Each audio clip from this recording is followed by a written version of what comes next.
no artigo 4. Deus é o máximo uno. Quanto ao quarto, assim se procede. Parece que Deus não é o máximo uno. O que nós estamos vendo? Vamos subir aqui, revisando o conteúdo nosso. Questão 11, a unidade de Deus em 4 artigos. Em seguida, o que foi exposto deve-se considerar a unidade de Deus sobre isso. Sobre isso são 4 as perguntas. 1. O uno acrescenta algo ao ente. 2. Existe oposição entre o uno e o múltiplo. 3. Deus é uno. 4. Deus é o máximo uno. Certo, Deus é o máximo uno, então. Deus é uno, já vimos. Deus é o máximo uno. Quanto ao quarto, assim se procede, parece que Deus não é o máximo uno. Com efeito, o uno se atribui por privação de divisão. Ora, a privação não é suscetível de mais ou menos. Veja, até aqui está correto. Logo, Deus não é mais uno do que qualquer outra coisa que também seja una. O problema é que eu não sei se tem muita coisa que é una, né? Que você não pode dividir em partes a não ser Deus. Além disso, nada é mais de indivisível. Nada é mais indivisível, parece, do que o indivisível em ato e potência, como é o ponto e a unidade numérica. Exatamente, ato e potência. Como é o ponto e a unidade numérica. Ora, algo é tanto mais uno quanto é indivisível. Olha que interessante. Você tem aqui um paralelo entre ato e potência em relação a ponto e unidade numérica. Travou, peraí. Esse paralelo ele é muito interessante porque ele esclarece para a gente muita coisa, certo? Esclarece para a gente muita coisa.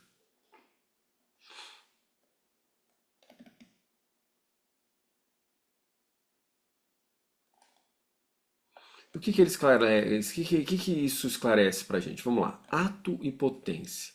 No paralelo aqui respectivo, ato e potência está para ponto. Ato está para ponto. Assim como potência está para unidade numérica. Ato é alguma coisa ato é alguma coisa que está aqui no tempo, que a gente percebe, que é palpável, algo que ocorre. Para chegar que Deus é ato puro, nós precisamos de movimento de abstração de tal modo que a gente perceba na máxima abstração possível que Deus sempre está presente, sempre é instantâneo, sempre não é momentâneo, é instantâneo, não é divisível o instante de Deus. Aí parte desse princípio do mínimo, que é o ponto, algo que a gente vê, a coisa menorzinha que a gente vê com a nossa visão é o ponto. Isso está existindo. Agora, como potência, um ponto se estabelece diante de uma possibilidade de unidade numérica. Qual é a unidade numérica de um ponto? 1. Agora, se a gente pensar na unidade numérica da massa de um ponto, é grama. Se a gente pensar na unidade líquida de um ponto, suponha que seja uma manchinha, um ponto dentro da água, é litro, certo? Então, nós temos uma potência aqui, ó, uma unidade numérica que pode variar para representar o ponto. Sacaram o que ele está fazendo aqui? Ato, ponto. Ato é ponto. Ponto é sempre ponto. Agora, a unidade numérica, ou seja, a natureza do ponto, pode variar para água, pode ser ponto de fogo, pode ser ponto de terra, pode ser ponto de água, pode ser inclusive ponto até de ar, pode ser plasma. E uma série. Entende? Certo?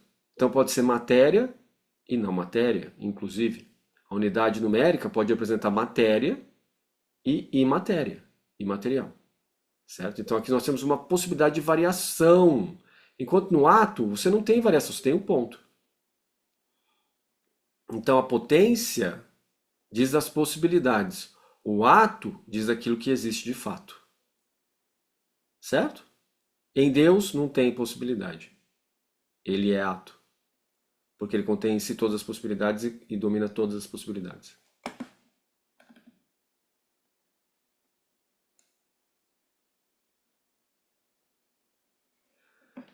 Ora, algo é tanto mais uno quanto é indivisível. Ora, algo é tanto mais uno quanto é indivisível. Logo, Deus não é mais uno do que a unidade e o ponto. Ora, algo é tanto mais uno quanto é indivisível. Logo, Deus não é mais uno do que a unidade e o ponto. Jesus, que confusão! Confundiu unidade, que é potência, com ato, que é o ponto. Confundiu coisa material com imaterial. Ixi, aqui é uma confusão geral, né? Vamos. Ademais, o que é bom por essência é ao máximo bom. Logo, o que é uno por essência é ao máximo uno, certo? Essas primeiras frases de Tomás de Aquino, quando vem aqui essa parte, né, de objeções, a primeira frase ela é sempre correta. O que ele quer demonstrar é que não necessariamente daquilo que é correto sai sempre correto, né? Pode vir coisa incorreta. O que é bom por essência é ao máximo bom. Logo, o que é uno por essência é ao máximo uno, correto? O que é essência? Vamos lembrar? Ente é igual a essência mais existência. Lembraram? Lembraram? Certo? Então, nos seres criados, natureza é igual a ente.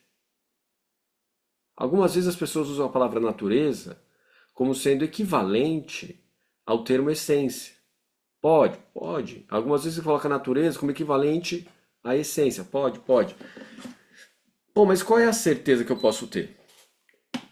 Da interpretação. Tem que interpretar, tá bom? Então, mas no geral, na lógica de Tomás, de Aquino, que é a lógica aristotélica, ente é igual a essência mais existência. Por isso que eu coloquei aquele livro para vocês lerem lá do Etienne Gilson, Ser Essência. Tá bom? Então, ora, todo ente é uno por essência, como mostra o filósofo. Alguém pode dizer assim, né? Ah, mas para que eu vou usar isso? Eu trabalho com filosofia contemporânea. Uhum. Mas eu não trabalho com Tomás de Aquino, que é filosofia medieval.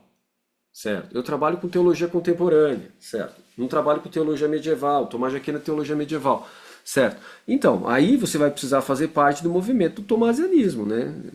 Aí você vai precisar chegar e falar assim, olha, eu faço parte do tomasianismo, aí eu interpreto Tomás de Aquino dentro das categorias contemporâneas. Vai te dar um trabalhão para fazer isso, sem dúvida alguma, né? Você vai precisar de um anteparo aí filosófico, como sendo Gadamer, Heidegger, alguém você vai precisar usar aí como anteparo, entendeu?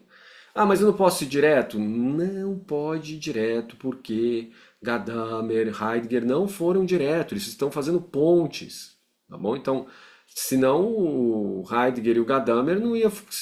Por que que um Heidegger vai escrever Ser e Tempo? Por que que um Gadamer vai escrever Verdade e Método? Um e dois ainda. Porque ele está fazendo a ponte entre aquilo que você tinha lá atrás e todo o cabedal da escola filosófica que existe para chegar na contemporaneidade.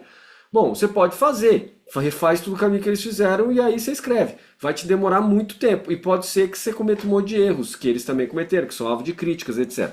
Então, é melhor me pegar o que está lá, entendeu? Que já está sendo criticado pelos peer reviews do mundo, né? Que seriam as pessoas que leem e descem a lenha, e outros que elogiam, né? Já pega direto, entendeu? Para que você vai perder tempo reescrevendo? Por reinventar a roda? A roda já está lá, já usa a roda, entende? Mas esse raciocínio é muito pragmático. Meu pai é chinês e minha mãe é italiana, meu. As duas, um é romano e outro é chinês. Dois são super práticos. Não espera que eu seja do âmbito da contemplação, que vai ser difícil. Da contemplação estática, que fica lá contemplando, não vai dar. É prático a coisa, pá, pá, entendeu? Então, quando a gente faz filosofia ou teologia, no nosso tempo, a gente pode usar uma velocidade maior se a gente usar as rodas que já estão prontas para colocar na nossa carroça. E a carroça, lembrando, vai estar sempre sobrecarregado. O carro de boi canta bonito quando está sobrecarregado. Frase da terra de Nayara, né? Florentino que vivia repetindo isso para mim numa fase de doutorado. Tá lá, falava, mestre, você tá me dando muita coisa para ler, isso é sobrecarga. Ele falava, Plínio, carro bonito canta quando está sobrecarregado. Aí a gente sabe que canta bonito. Eita. Mas falando a verdade, o cantar bonito aqui é a sobrecarga que você precisa estudar para conseguir fazer essa ponte, né, do passado para o presente contemporâneo. Ora, todo ente é uno por essência, como mostra o filósofo. Quem é o filósofo mesmo? Toda vez que ele fala filósofo, ele fala de Platão? Não. Ele fala de Aristóteles. Aristóteles. Isso. Livro 4, ó, Metafísica. Já leu, Guilherme? Começou a ler Metafísica? Você apresentou um pouco uma época, né, para a gente ler. Isso. Aí, quando eu comecei a apresentar isso aí, rapaz, a comunidade dos filósofos reagiram, da minha rede, o pessoal reagiu, falou: o que você está fazendo, indo na filosofia antiga, você é da contemporânea, para de dar aula sobre isso, e tal. Uma reação forte, aí eu botei o pé para trás, falei: não, vamos com calma, né? O pessoal da filosofia não tem me malhado muito diretamente, assim, abertamente, porque eu estou falando de teologia aqui, né? E eles não são teólogos, então eles ficam na deles, né? Mas às vezes eu tomo umas fisgadas, umas bombadinhas, entendeu? Dá uma pedrada, uma mamonada na sua cabeça, assim, do tipo, por que você está se dedicando a isso? Você está dedicando tempo demais a isso aí, você está perdendo seu tempo. Mas eu acho que tem coisas interessantes aqui em Tomás de Aquino em função da interdependência. Na modernidade, nós temos um isolamento do indivíduo, da liberdade, da autonomia, que caracteriza as instituições modernas. Na fase medieval e antiga, nós temos uma perspectiva de integração entre homem e natureza que é um pouco melhor do que a moderna. A moderna é antropotécnica, né? É técnica que domina sobre a natureza e extrai de lá aquilo que é necessário ao meu conforto, sem medir, como fica claro pelo nível que nós temos hoje de aquecimento global, sem medir as consequências do uso da técnica, do uso da tecnologia, certo? E aí a consequência é autoextermínio. Já na Idade Média, pré-ciência moderna, nós temos uma possibilidade maior de enxergar um mundo mais integrado, mais interdependente, mais holístico. E entender o que é que aconteceu aqui que levou para a modernidade dentro da sua individualidade, ou como a Vitória falou lá na Soter, numa espécie de individualismo atômico. Certo? Não, individualismo atômico é uma ênfase, né? Obviamente, Uhum. né? Porque todo indivíduo já é, né? Já é átomo, né? A palavra átomo, né? Mas quando ela falou individualismo atômico, está dando uma ênfase nesse isolamento, o indivíduo que acha que ele é em si, que não precisa interagir com ninguém. Quando você vai na sociedade inglesa, por exemplo, eu fui para a Inglaterra e fui para a Escócia, é isso que a gente sente lá. Escócia é menos, mas Inglaterra muito. Uma individualidade que você não pode nem perguntar para a pessoa como vai sua família, que você pode ser processado. Se a pessoa se sentir invadida, você é processado. Nos Estados Unidos aí, Guilherme, você pode perguntar para os outros como está a sua família e você também é processado. Como que é? Aqui, a pessoa, ela, se você não tem algum tipo de interação com ela prévia, ela acha estranho, né? Você não vai chegar ao ponto de ser processado, mas o pessoal aqui é individualista também. E dependendo dos valores da pessoa, se for muito republicano, por exemplo, se um estrangeiro fala, a pessoa já quer distância, já acha o estrangeiro estranho, assim. Nossa, política como religião. A política sempre foi religião, mas isso aí, né, assim é complicado, né? Professor Complicado. Plínio, uma pergunta. Que significa processado? Ah, você é judicialmente. O pessoal te coloca uma ação penal, Vitória, para Meu você Deus. pagar para eles pela injúria que você cometeu ao perguntar sobre a família deles. E aí, como Meu vai sua Deus. família? Né? E eu levei uma bronca do pessoal lá, falou, você não pode perguntar para as pessoas como vai a família. Eu estava perguntando para um refugiado paquistanês como que estava a situação dele lá, né? E aí, perguntei para ele, não, mas e sua família, né? Como é que tá vivendo aqui e tal, né? Como dentro do âmbito das ciências sociais. Aí chegou o professor lá da Saint Andrews e me deu uma carcada. Falou, você não pode perguntar porque ele poderia ter te processado, poderia ter chamado a polícia e teria sido preso.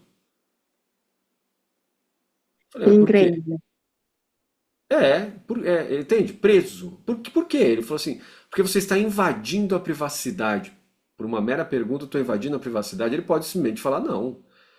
Eu falei para ele, olha, o professor, eu conheço muito bem direito, eu sou formado em direito. A intenção é que conta. Se a minha intenção não é invadir nem nada, mas é uma pergunta solta, não tem essa possibilidade. Ele falou, mas vai ter que ir lá e vai ter que demonstrar isso para o juiz, você vai ser preso e tal, não sei o quê.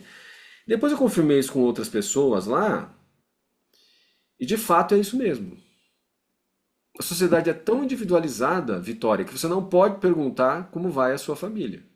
Como vai. Hum, Por quê? Porque se você perguntar e a pessoa não tiver mãe e ela sentir dor, ela pode te processar. Eu achei a coisa mais horripilante do universo uma sociedade assim, porque eu tenho que tomar cuidado com tudo que eu falo, com tudo que eu penso. Se eu expressar qualquer coisa, a pessoa pode simplesmente me processar e ganhar dinheiro em cima de mim, né? O objetivo final disso aí não é uma questão de dor e civilização, é uma questão de ganhar dinheiro em cima dos outros, né? Usar o sistema jurídico para ganho material, né? E também para uma satisfação sádica pessoal. Afinal de contas, eu não posso perguntar nada para ninguém. Como é que é isso aí? Aí depois o pessoal me explicou que os escoceses não são assim, mas os ingleses são. Então esse é o individualismo atômico que a Vitória estava falando, né? Eu acredito, né? Que ela estava se referindo a esse problema de um atomismo, né? sí, E depois eu tenho que fazer um podcast com você, Vitória, para a gente conversar sobre isso. absolutamente, profesor. Eu tenho que convidar depois a Vitória para um podcast. Logo mais eu te convido, viu, Vitória? Mais um pouquinho só, que aí amanhã vem o Padre Cleodon, que é exorcista da Arquidiocese de São Paulo, aqui fazer um podcast comigo. E nós temos outras pessoas, mas logo mais você já vai receber um convite nosso aqui para você vir aqui comigo falar sobre o individualismo atômico e o resultado das suas pesquisas. Sería un placer, profesor. Cuente con eso. Muito obrigado. Certo? Então, essa visão que nós temos vendo aqui em Tomás de Aquino é uma visão muito mais holista do que a visão atual nossa, no sentido de é, um destaque para o indivíduo, né, que acaba transformando as instituições em instituições de não interação. Aí veio o Papa Francisco, veio o pessoal da filosofia budista antes até dele, e começa a falar assim, olha, com o Dalai Lama, e começa a falar assim, olha, precisa ter interação, precisa ser interdependente. Ou a gente toma cuidado com a ecologia, com os sistemas naturais, ou nós vamos acabar com o nosso mundo. O pessoal não ouviu. Tá aí o resultado, né? Rio Grande do Sul aqui no Brasil, por exemplo, né? Vários outros lugares, você viu que eu coloquei lá assim, teve chuva de granizo no Saara, que coisa louca, entendeu? E é claro que o pessoal negacionista vai dizer assim, ah não, mas isso é natural, teve épocas que teve isso, meu Deus. Ou repare só o seguinte, que a NASA retirou as projeções de aquecimento global do site deles. Você não acha mais nem vídeo deles. Eu acompanhava isso aí. Eu sei, estou falando porque eu acompanhei durante anos essas projeções da NASA. Eles publicavam estudos, pararam de publicar estudo. Tem que se perguntar o porquê. O porquê está ligado ao Trump.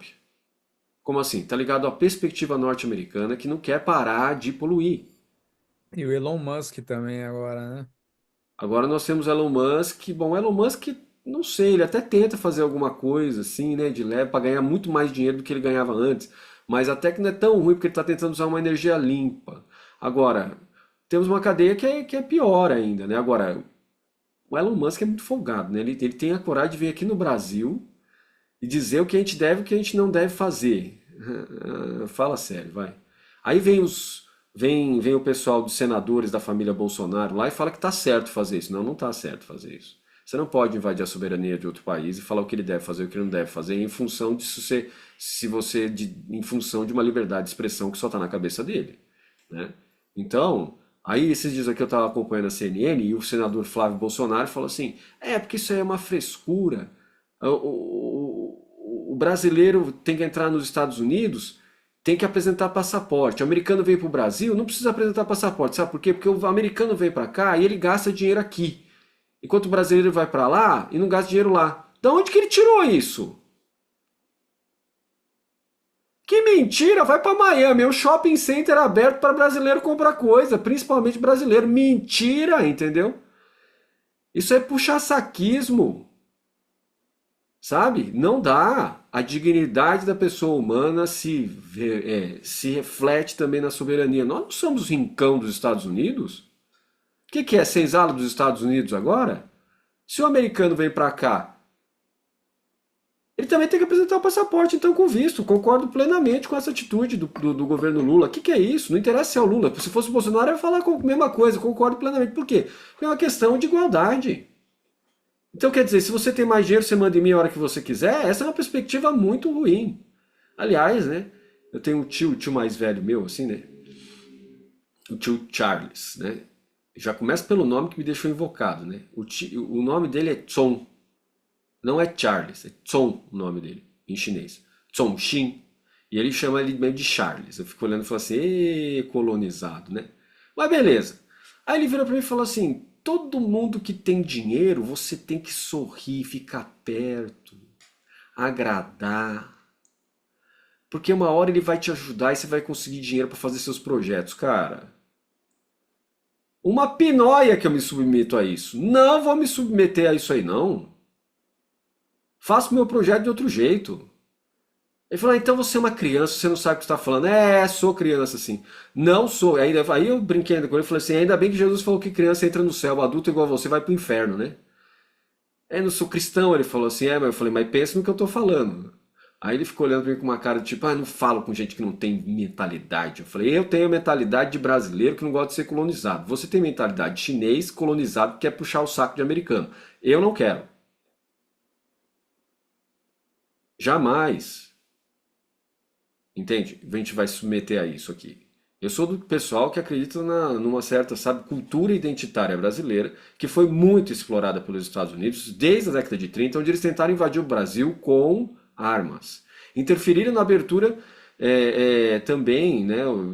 Não apoiaram o imperador Dom Pedro II quando ele tentou abrir para os Estados Unidos, né?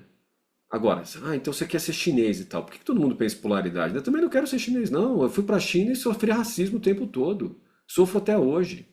O pessoal chinês não gosta de mim, não. O pessoal do Brasil aqui da China não gosta de mim. Por quê? Porque eu sou mestiço, pela raça.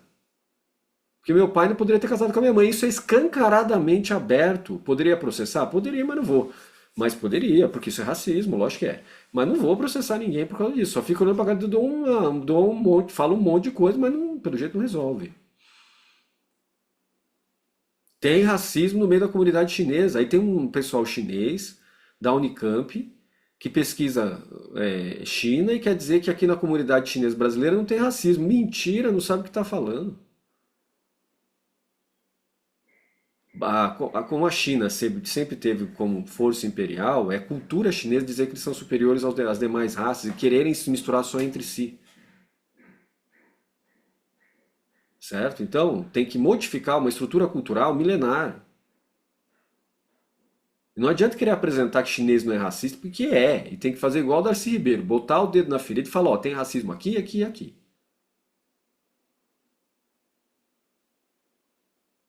E esse racismo tem que ser apresentado, não ser mascarado, dizendo assim, os chineses são pessoas super abertas, que não tem racismo. Mentira!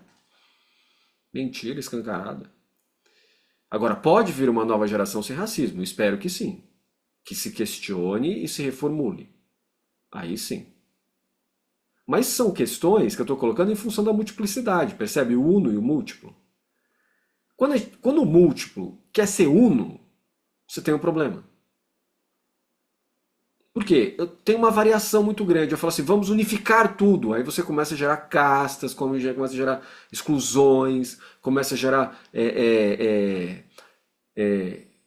limpeza eugênica, sabe como é que é aquela coisa? Vamos tirar todo mundo, só pode ser uma raça.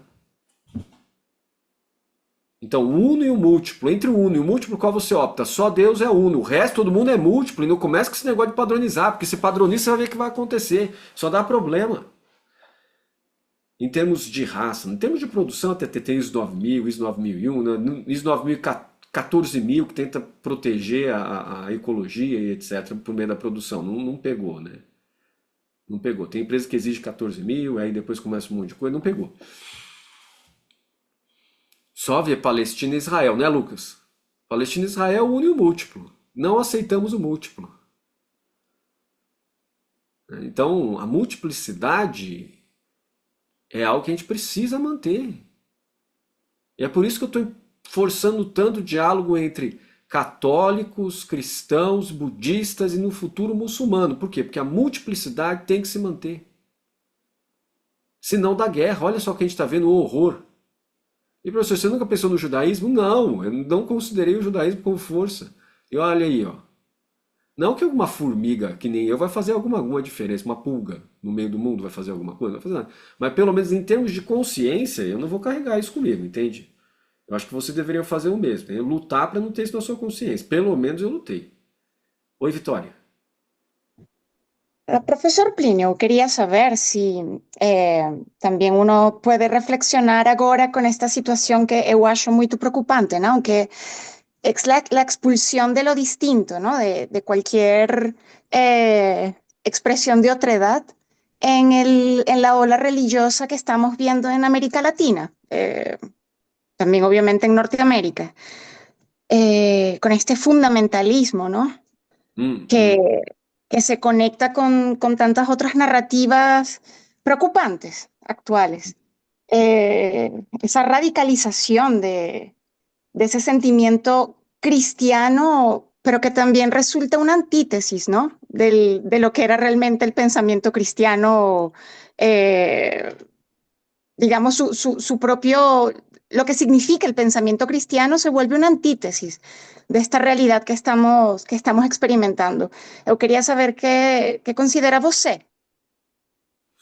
Eu considero que você está completamente correta, é correta, né? A nossa posição de unificação é fundamentalista, né? Essa fundamentação no uno, né? Tem que ser uma coisa só. E tem que ser essa vertente da igreja, e tem que ser esse modo de pensar. Não pode ter pluralismo religioso, por exemplo. Leva automaticamente para o extermínio do outro e para a destruição do nosso mundo, né? Eu acho que você está completamente correta que a gente precisa combater essa negação da alteridade que ocorre no pensamento latino-americano, né? O que você acha? Uhum. Totalmente, totalmente. Obrigada. Imagina, eu que agradeço pela sua colocação. Então, vocês percebem? Veja, a Vitória acabou de colocar um problema que nós temos na América Latina, né? Que é o ingresso de um fundamentalismo religioso pseudo-cristão. Por quê? Porque o Pentecostes, no Atos dos Apóstolos, é a multiplicidade. O Espírito Santo dá o dom para que os apóstolos falem em línguas. Não dá o dom para que todos os estrangeiros entendam em hebraico o que está sendo falado. Perceberam aí? Certo? Se Deus é todo poderoso, ele poderia falar, não, todo mundo vai entender hebraico agora. Pá, dou o dom para todo mundo entender hebraico, não precisa fazer mais nada. Não, ele faz o contrário. Quer dizer, tá na cara que me parece, nessa perspectiva, que Deus quer a multiplicidade. O múltiplo, não o uno. O uno é só Deus, na sua natureza. Ser humano é múltiplo, tem que abarcar a multiplicidade. A compreensão de todos os seres. Não, você não gosta de ser católico? Ótimo, seja calvinista, seja o que você quiser. Ah, não gosto de ser cristão, quero ser budista, seja budista. Ah, não gosto de ser budista, seja muçulmano, tá bom, seja muçulmano. Mas entre em diálogo constante. Entenda o outro. Aí, se quiser ter trânsito religioso, faça o trânsito religioso. Não quero mais ser muçulmano, quero voltar a ser católico, seja. Ah, não quero ser mais católico, quero ser muçulmano. Vá lá. Se converta, sinta a experiência, veja o que acontece. E aí depois você vê o que você decide, entende? O nosso mundo hoje tem que ser um mundo de diálogo, senão é só morte. Só morte. E hipócrita, né? É hipócrita, né? Porque vai manter uma multiplicidade só que velada, né? Ou não? Nós não vemos isso o tempo todo. Pastores da Igreja Universal do Reino de Deus frequentam o terreiro de Umbanda, porque se Deus não resolve, eu vou na Umbanda fazer trabalho. E fica tudo velado, ainda combate a Umbanda, mas dá dinheiro para Umbanda. Quer dizer, hipócrita, entendeu? Para que isso aí? Agora, Existe uma filosofia da hipocrisia também, né? Que é interessante, né? Que você finge até você conseguir ser, mas sempre tende a ser, tá vendo? Nunca tende a ficar na hipocrisia, que é uma coisa muito aquosa, você não sabe muito bem o que está acontecendo, né? E é ruim para a própria pessoa isso. Então, ora, todo ente é uno por essência, como mostra o filósofo. O que ele quer dizer que todo é uno por essência? Na essência, eu sou ser humano, você também. O animal, cachorro, é cachorro na essência. Por quê? Por mais que você pegue uma perna de ser humano e coloque num cachorro, costure igual Frankenstein, não fica. Por quê? Porque tem rejeição, você não consegue criar uma hibridização por partes. Por quê? No ponto de vista da filosofia aristotélica, porque dá conflito de naturezas. Certo? Então, na sua natureza, o ente é uno. Ok? E, por conseguinte, Deus não é mais uno do que os outros entes. Vamos com calma, porque esse uno nos seres humanos e nos animais é ato e potência. Deus é só ato. Então nós temos uma distinção enorme. Enorme. Deus é. Ele não precisa de causa e condições para existir. Nós precisamos, entende? Nós temos uma diferença, é muita diferença. Então, em sentido contrário, mas os seres humanos não prestam atenção nisso, né? Eles querem ser Deus de qualquer jeito, né? Continua. E isso causa a destruição do nosso planeta. A ideia de ser Deus é a ideia da antropotécnica. E aí, destruição completa do nosso planeta, né? A não ser que se reveja a coisa, e aí se veja a coisa dentro da interdependência. Aí muda. Em sentido contrário, Bernardo diz: entre tudo o que se diz, uno ocupa o ponto mais alto, a unidade da trindade divina. Respondo. O uno é o ente indiviso, logo, para que algo seja ao máximo uno, é preciso que seja ente ao máximo e indiviso ao máximo. Ora, Deus é um e outro. Então, ó, seja ao máximo uno, é necessário que seja ente ao máximo e indiviso ao máximo. Certo? Então, aí Deus é os dois. Ele é ente ao máximo, uma vez que não tem o ser determinado por nenhuma natureza que o receba. Mas ele é o próprio ser subsistente, sem nenhuma determinação. E aí o problema, eu acho que todo, é isso aqui, né? Natureza que o receba, certo? É isso, Nayara? Ou não? O que é a natureza que o receba? Aí emperra a frase, né? Ele é ente ao máximo. Até aí tudo bem. Uma vez que não tem um ser determinado por nenhuma natureza. Até aí que o receba. Até, ó, ser determinado por nenhuma natureza, ok. Que o receba, pronto. Aí começa, né?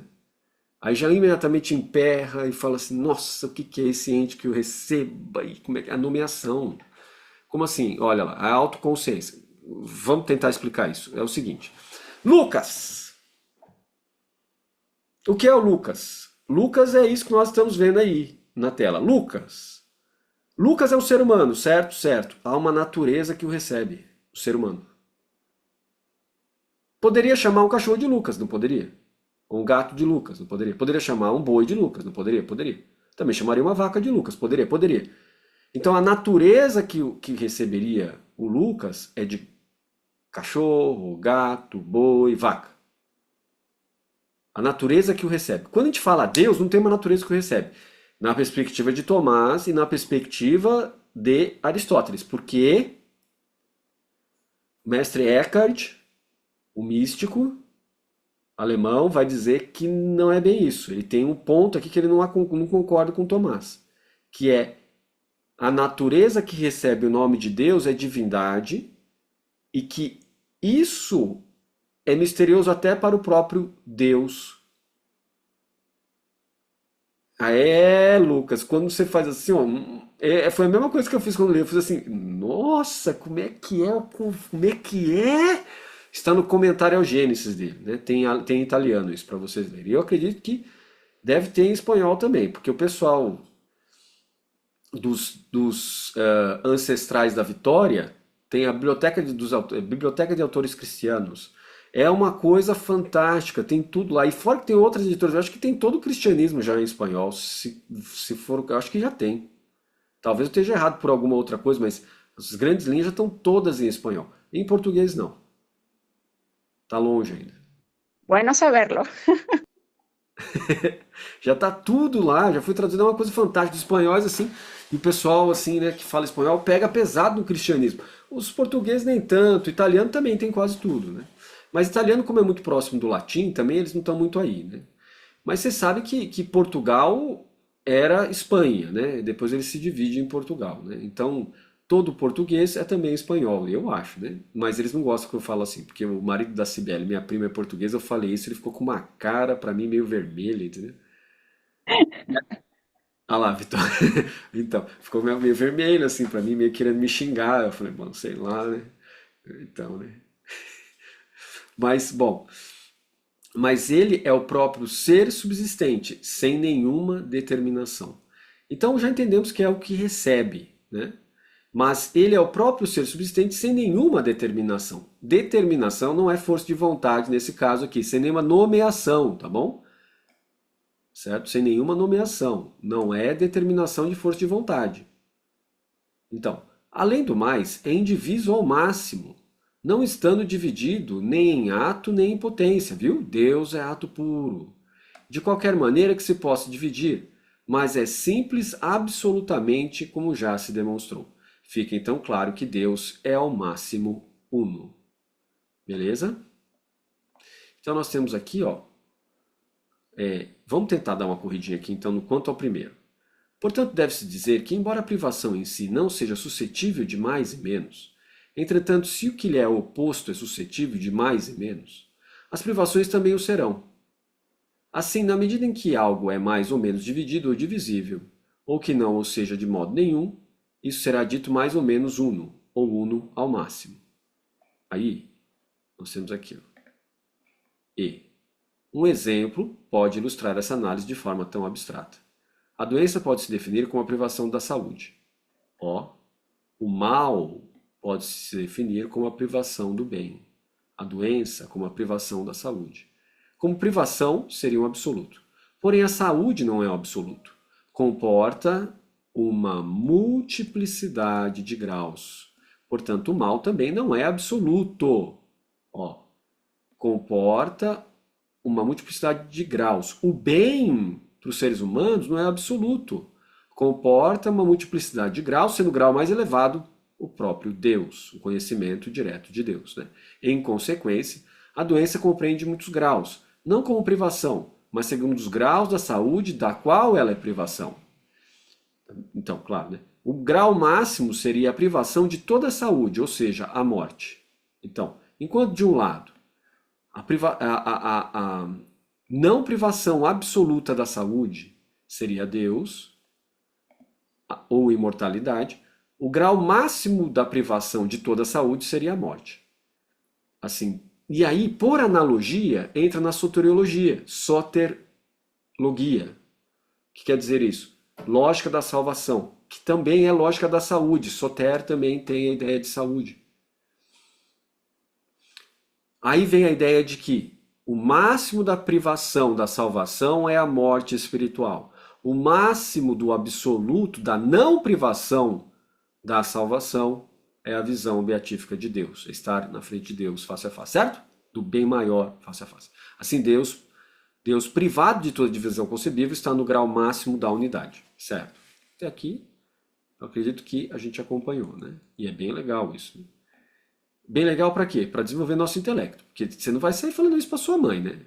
Nem para sua tia, né? Não tá mais nem para o seu tio, para sua tia, pro seu avô, né? Porque eles vão ficar meio estranhos com você, não estão acostumados com a linguagem, né? Vou falar pronto. Eu lembro quando eu tinha 14 anos de idade, comecei a conversar com meu tio Paulo sobre isso, minha tia Maria José. Cara, eles tinham certeza que eu precisava de terapia. Eles falavam pra mim, você precisa de terapia, você tem que falar com um psicólogo, você é muito novo para estar lendo essas coisas, etc. Então eles tinham certeza que eu precisava de terapia. Eu acho que eu preciso de terapia até hoje, entendeu? Se eu precisar fazer terapia com um psicólogo, eu vou na hora. Mas eu não acho que pessoas que falam dessa maneira precisam de terapia como eles. Mas por que eles falavam isso? Porque o linguajar é estranho. O modo de pensar é muito diferente daquilo que nós temos hoje. Eu acho que na época de Tomás de Aquino não era tão diferente não, mas hoje é muito distinto, né? É muito, uma distância enorme, em função daquilo que nós chamamos de conhecimento moderno. que abandona essas categorias de pensamento sobre Deus, etc., e adota o antropocêntrico. Não é teocêntrico. O que é teocentrismo? Hoje é antropocentrismo e antropotecnocentrismo. Né? Eu me lembro muito bem que eles perguntavam para mim, mas isso vai te dar dinheiro? Eu olhava para a cara deles e falava, mas eu não estou buscando dinheiro com isso. Não, mas você tem que pensar no dinheiro, no seu futuro. Isso vai te dar dinheiro? Estou até hoje pobre. Bom, quanto ao segundo, mas só que eles também, né? Então,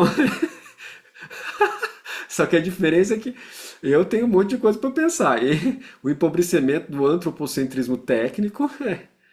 Você fica pobre e pobre, né?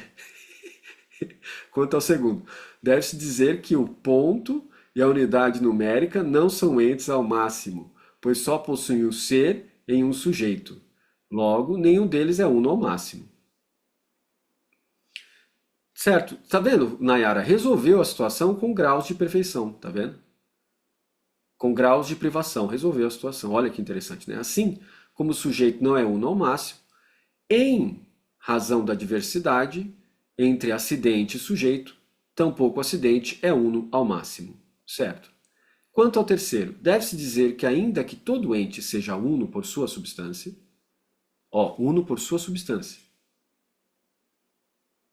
Aqui, vamos voltar aqui. Tampouco o acidente é uno ao máximo. Acidente nunca pode ser uno ao máximo pelo mero fato que acidente está no tempo. Ele é impermanente, ele aparece e depois desaparece. Olha só meus cabelos. Preto, branco. Alguns anos atrás era tudo preto. Agora é branco. Isso aqui é tudo acidente. Ele muda com o tempo. Daqui a pouco tudo aqui vai ficar branco. A pele vira limãozinho, entendeu? Quando você chupa limão fica tudo enrugado, então fica assim também, entendeu? E aí tem gente que quer entrar na antropotécnica, botox, fica antinatural, a gente olha e acha estranho, entendeu? Você fala assim, nossa, o que a pessoa está fazendo? Para que isso aí? Não precisa. Fica melhor natural. Vai botar muito botox na cara, destrói tudo. E homem e mulher passa por isso, né? Eu acho que eu vou tentar segurar o tempo. Não dá para segurar o tempo. E fica pior se tentar. Por quê? Porque isso tudo é característica acidental. Não tem uno. Se tivesse uno ao máximo, não estava submetido ao tempo. Quanto ao terceiro, deve-se dizer que ainda que todo ente seja uno por sua substância, a substância de cada um não se comporta igualmente com o princípio de unidade, pois a substância de alguns é composta de vários elementos e de outros não. Não se comporta igualmente com o princípio de unidade, pois a substância de alguns é composta de vários elementos e de outros não. Certo? A substância de cada um não se comporta igualmente com o princípio da unidade. Por quê? A substância minha e sua é a mesma, é de ser humano. A individualidade não. Ou seja, a forma gera um princípio de individuação sobre a matéria. A alma, em termos teológicos, gera o princípio de individualidade querido por Deus na criação do Lucas, da Nayara, da Vitória, do Guilherme, certo? Então cada um é um indivíduo. No entanto, compartilha de uma natureza comum, de uma substância comum que é de ser humano. Pois, isso é unidade, tá vendo? Pois, mas não se comporta igualmente com o princípio da unidade, pois a substância de alguns é composta de vários elementos e de outros não. Aqui não está falando de ser humano, ele está falando de animais, de insetos, de amebas, de anjos. E aqui fica, se você comparar com anjo, fica escancarado. Anjo não tem acidente como nós que temos matéria tem acidente. Eles são seres imateriais, portanto os acidentes dele não funcionam como os nossos. Então eles são muito diferentes na sua constituição e por isso Tomás começa a preparar aqui o fundamento para entrar no Tratado dos Anjos, que até é assim, ó, é sequencial ao Tratado de Deus, né? Tá bom? Então terminamos questão 11. Chegamos agora à questão 12. Como conhecemos Deus em 13 artigos? Teoricamente são 13 dias de estudo, tá bom? Cada artigo em um momento, tá bom? Do dia aí. E a Nayara tá só com o dedinho. Professor, não. Olha, mas tem nota de rodapé aqui, hein? Vixe. É 13 aqui, ó. O intelecto criado pode ver a Deus em sua essência? Opa, começou a ficar a coisa mais próxima agora, né? O intelecto criado, anjos e seres humanos, animais, podem ver Deus em sua essência? Pergunta muito interessante essa, né? Então, aí, ó, a questão do anteparo intelectivo, representação criada. Veja como está totalmente interessante isso, né? Isso aqui muda, né? Atrás estava meio aquoso, agora o bicho começa a ficar interessante, entendeu? Agora começa a ficar mais interessante, mais palpável para a gente, né? Ó, entre os que veem a essência de Deus, alguns a veem mais perfeitamente do que outros. Opa! O que é a tal da luz criada? Olha só, nós temos uma série de coisas muito interessantes aqui, né? Eu me lembro quando eu cheguei nesse ponto na Suma, com 14 anos de idade, aí desenrolou a coisa. Né? Aí desenrolou a coisa. Porque antes eu quase desistia, eu falei, não vai dar, não estou entendendo nada. Preciso de um monte de anteparo. Ficava pegando no pé do padre Neil, que é hoje vice-reitor da Faculdade de Filosofia de Nossa Senhora Assunção, né? Agora ele se aposentou. Mas ele era meu diretor espiritual desde criança. E ficava pegando no pé dele, falando, senhor, me explica isso, me explica isso, me explica isso. Foi meu primeiro professor de filosofia. Começou aos 10 anos de idade. Chegou aos 14, eu dei o salto, ele ficou super empolgado comigo. Falei, Salento Tomás de Aquino. Falei, tô, e o senhor precisa me explicar. Cheguei lá com Suma Teológica, aliás, em espanhol. É esse laranjinha que tá aqui, ó. Tá vendo isso aqui, ó? Tá comigo até hoje, todo riscado.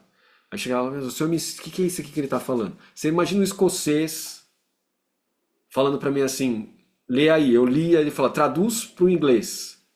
Mas isso aí é o meio dele. Por quê? Porque ele sabia espanhol, entendeu? Mas ele falou assim, não, traduz para o inglês, para me treinar no inglês. Eu tentava, ele falava, tá errado, me corrigia, e depois me dava a explicação em português aquilo que estava lá.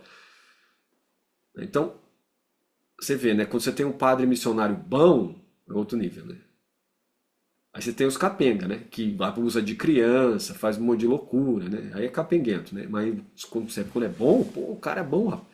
O cara tá lá até hoje, lenda. E ainda mora na Brasilândia, Guilherme, no meio da favela. E quando o cardeal, os dois, o Hilmes e o Odilo, tentou colocar ele numa casa, ele falou, não vou de jeito nenhum. Vou continuar morando no meio dos pobres. Certo? Ah, é da Teologia da Libertação, não é não. Sociedade de São Patrício da Escócia. E agora ele está na casa de repouso porque deu Alzheimer nele, né? Tá perdendo toda a memória. Imagina um homem desse, cara, Lucas, perder toda a memória, cara. Pô, é triste de ver, sabe? Eu falo com ele, ele não lembra de mim, depois ele lembra. Fala, Plínio! Eu falo, mestre! Daqui a pouco ele não lembra de novo, fica olhando pra mim com aquela cara do tipo, quem é você? Rapaz, duro, viu? Duro de ver isso. Mas legal, vamos tirar nossa foto. Patrícia fez alguns comentários aqui, deixa eu ver. Será muito legal, mal vejo a hora em relação à Vitória, né? Mineração em países pobres, a Vitória deu risada aqui, maravilhosa explicação, muito obrigado.